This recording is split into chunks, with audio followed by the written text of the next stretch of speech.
I'm Snow White, and you're watching Extinction Files on the Hayden Hansen Company channel. Hello there. I'm Masha the Hyanodon. Mysteries of the past remain unsolved. But not for long. Welcome to Extinction Files, where we dig deep into history's greatest disappearances and talk about them. Join Hayden and Claire as they uncover the truth behind the Earth's most jaw-dropping, long-extinct creatures. A bit of reckless curiosity. They'll venture into the ancient past to solve the ultimate question. What happened to these incredible animals? From deadly predators to massive herbivores, and prehistoric oceans to ancient skies. On their very first mystery, they will talk about the Tasmanian Tiger, aka Thylacine. So, sit back, grab some snacks, and get ready, because things are about to get wild.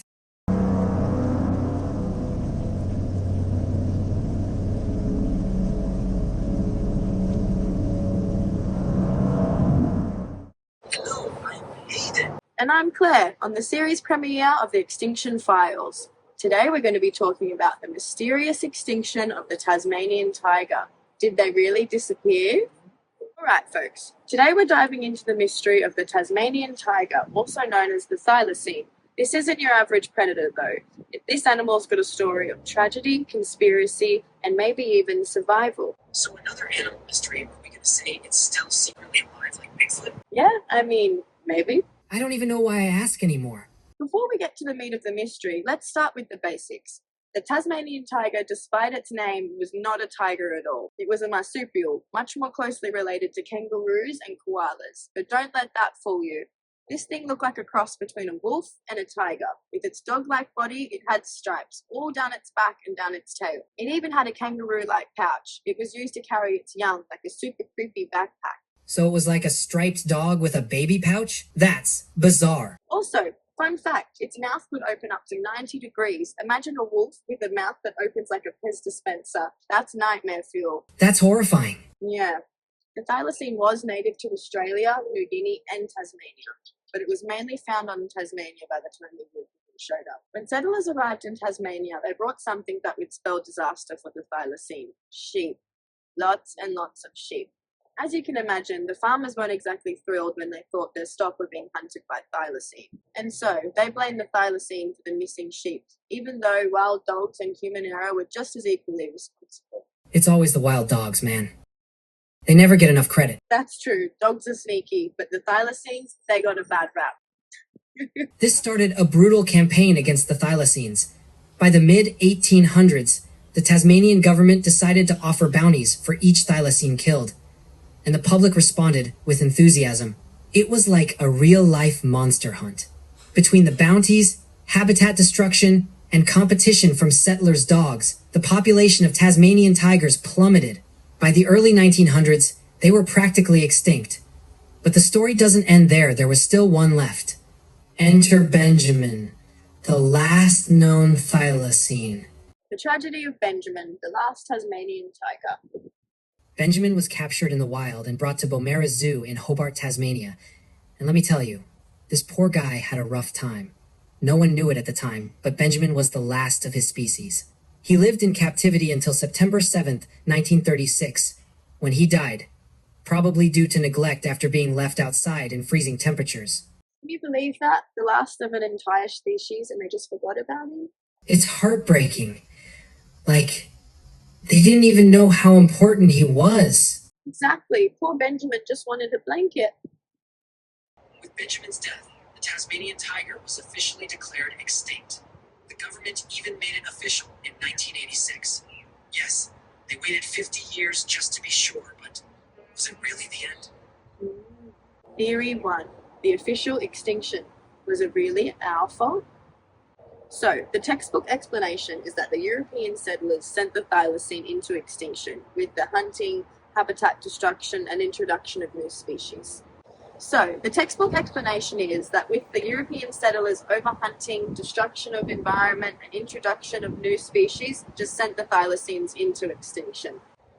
Between the bounties and the clearing of their habitats, it's no surprise that their numbers dropped drastically. It's like the dodo all over again, only this time with more teeth. But some experts argue that the Tasmanian tiger was doomed long before the settlers showed up. There's evidence to suggest their population was already on the decline due to diseases like mange and whatnot that would have been brought over by the settlers' dogs.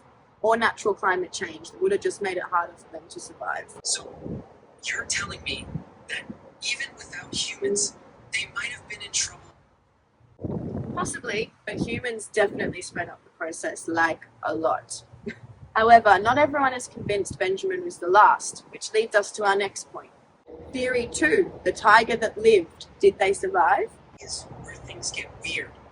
After Benjamin's death, sightings of Tasmanian tigers didn't just stop. In fact, reports of thylacine sightings have continued for decades, some as recently as a few years ago.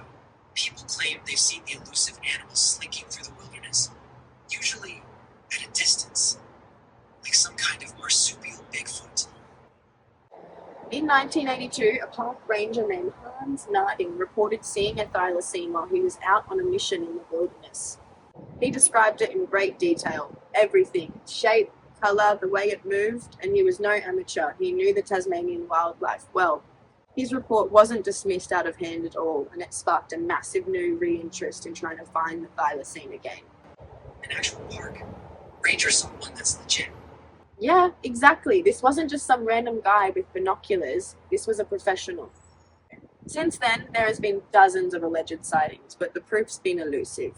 No one's been able to capture a living thylacine on camera for a long time, or find any physical definitive evidence like fur or scat. But these sightings have led many to believe that a small population might still be out there, living in areas of Tasmania or hiding in other areas. But these sightings have led many to believe that there might still be a small population living in rural Victoria, hiding from human eyes. In fact, in 2019, the Tasmanian government reopened the case. They received 8 credible reports of sightings within 3 years. Could it be that the thylacine didn't go extinct at all, but instead went into hiding? Theory 3, the conspiracy. Was there a cover-up? Now, if you want to dive into the conspiracy pool, there's another theory floating around. The idea that some government or private collectors might have captured the thylacines and kept them hidden. Supposedly, they wanted to protect the species or keep them as part of some private research. So you're saying there could be a hidden population of thylacines in a government lab somewhere? I mean, it's possible. People collect everything. Why not thylacines? There are stories of thylacines being kept in private zoos, on secluded properties, but these are largely unsustained. Still, the idea persists that someone somewhere knows more than what they're letting on about the fate of the thylacine. Do I believe in a secret thylacine? Conspiracy? Not really, but it is fun to think about. I like to imagine a thylacine sitting in a lab with tea, planning its great escape. Whether or not thylacines are still out there, the impact of their disappearance is undeniable. They've become a symbol of extinction, a warning of the fragility of our ecosystems, and a reminder of often reckless relationship humanity has with nature. Today, efforts to clone the thylacine are already on the way, using samples from preserved specimens. Wait, they're trying to bring it back, like Jurassic Park. Yeah, people are serious about it, like Thylacine 2.0. Great. What could possibly go wrong? Yeah. So, are they gone for good? Here's the thing, we never know for sure. If the Tasmanian tiger is truly extinct, some believe they're out there hiding in a remote wilderness. Others think they're gone for almost a century. The sightings keep rolling in. And the mystery continues to capture the imagination of cryptic hunters, wildlife enthusiasts, and conspiracy theorists alike. So, next time you find yourself in the Tasmanian wilderness, will you be the one to solve the mystery? Yeah, no thanks. I'll just stay inside where there are no wolf kangaroo hybrids. Extinction Files. The Tasmanian Tiger remains a mystery. High five, that was a good one. Oh, Knuckles, what are we doing? Knuckles. What extinct animal would you like to see next? Comment below.